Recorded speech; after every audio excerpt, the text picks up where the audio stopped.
ბავშვების ემოციებზე ზემოქმედების ამორალური ფორმა, მაკდონალდსის საქართველოს ახალი პროვოკაცია. კომპანიამ ბროშურები დაამზადა, სადაც პროტესტის სხვადასხვა ფორმაზეა საუბარი და ის მოზარდებს Happy Meal-თან ერთად გადაეცემათ. ეს პირველი შემთხვევა არ არის, როდესაც აღნიშნული კომპანია სკანდალში ეხვევა. სტრაფიკოების ობიექტის მხრიდან მსგავსი პროპაგანდა ამორალურია მმართველი გუნდისთვის. საკითხი აჟიოტაჟის მიზეზი გახდა სოციალურ ქსელშიც.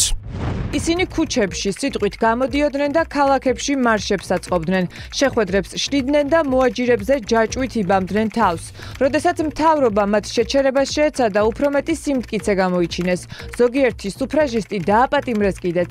ამის მიუხედავად ემელინის დაჯგუფებას უფრო მეტი ქალი შეუერთდა, ერთად წარმოუდგენელი სიმამაცე გამოიჩინეს. და მაკდონალდს. ვერ გიპასუხებთ იმაზე, რაც ჩემი თვალით არ მინახავთ. ამ ობიექტის მომხმარებელი რა ასაკის ადამიანები არიან? მცირეწლოვანი ბავშვები, არასოწლოვანები კი არა, ძირითადად უფრო მცირეწლოვანი ბავშვები და ჯერ შეთავაზეს მოცემულობა რაღაც ბროშურის სახით, რომ თუ LGBT პირი არ ახარ ბედნიერი ვერ იქნები, გახსოვთ ხო? ახლა თავაზობენ რაღაც პროტესტის ფორმის ამორჩევას.